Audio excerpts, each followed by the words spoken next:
लेकिन इस बहाने से प्रोटेस्ट को खत्म करने के लिए उसे टारगेट करना, ये एक हेल्थ इमरजेंसी की सिचुएशन को पॉलिटिसाइज करने के बराबर है। मैं ये अपील करूंगा जाती तौर पर शाहीन बाग के लोगों से कि वो खातीन वहां भीड़ ना लगाए। वाकई ये खतरा मुल्क के ऊपर है, पूरी दुनिया में है, मुल्क के ऊपर भी है। तस्लीम जी ये साफ आरोप लगा रहे हैं कि हेल्थ इमरजेंसी के वक्त में धरने को खत्म करने की कोशिश की जा रही है, ये आरोप है। देखिए, मुझे बड़ा ये कहा कि आश्चर्य भीड़ ना लगाई जाए और सिंबॉलिक वहां पर डमीज नहीं, आपने ये भी तो कहा कि हेल्थ इमरजेंसी के हालात है, लेकिन उसमें धरना खत्म करने पर क्यों दबाव बनाया जा रहा है, इसका क्या मतलब है? ये मतलब जो मैं पूछ रही हूं वही हुआ ना, या कुछ और मतलब है?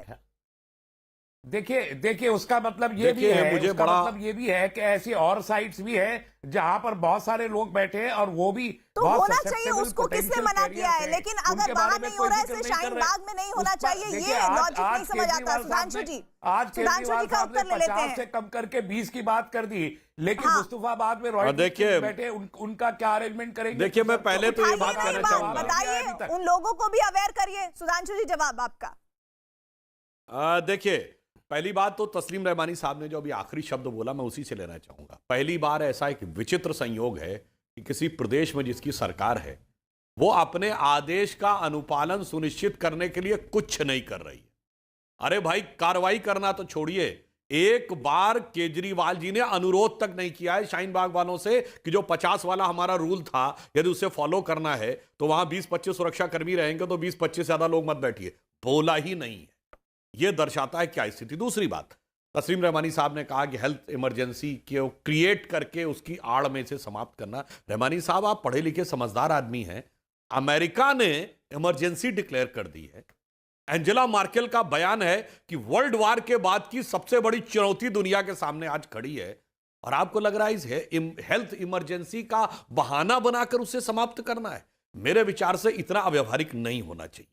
तीसरी बात मैं यह कहना चाहता हूं, जब यह कहा जाता था कि दादियां और नानियां वहां पर हैं, यानी 70-75 वर्ष की आयु की औरतें सबसे अधिक हैं, और सबसे ज्यादा खतरा कोरोना वायरस का उन्हीं लोगों के बीच में है, फिर भी वो क्यों बैठी? अब दो ही में से एक बातें हो सकती।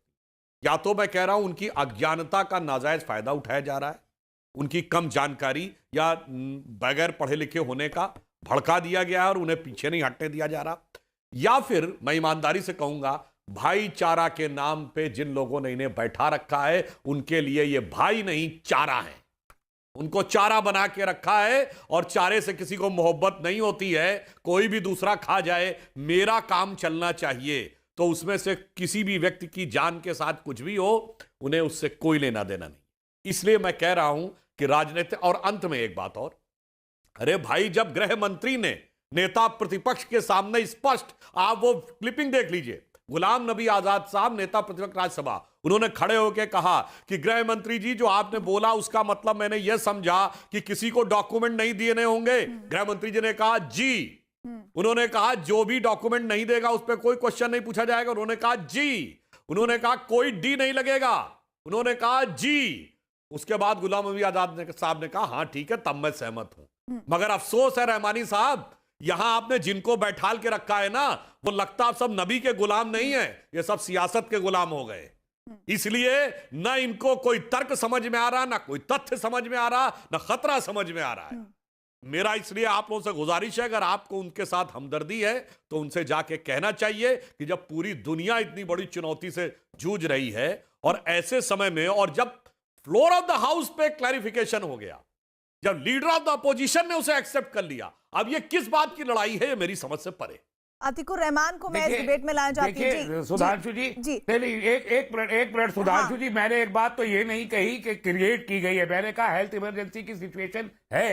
मैंने नहीं कहा कि नहीं, आपने कहा कि हेल्थ इमरजेंसी की स्थिति में उस धरने को खत्म करने की कोशिश हो रही है। आपने कहा हेल्थ इमरजेंसी की आड़ में, जैसे कोई छोटी सी चीज है जिसके आड़ में ये बड़ी चीज। मैं आप दोनों को यहाँ रोक रही हूँ। अशोक पंडित को मैं इंट्रोड्यूस करना चाहती हूँ। अशोक पंडित, आज की बड़ी समस्या कोरोना वायरस है, इस बात को समझने में किसको भूल हो रही है? अभी भी जो लोग सीए का विरोध कर रहे हैं, उन्हें अपनी समस्या बड़ी और कोरोना वायरस छोटा क्यों दिखाई पड़ रहा है?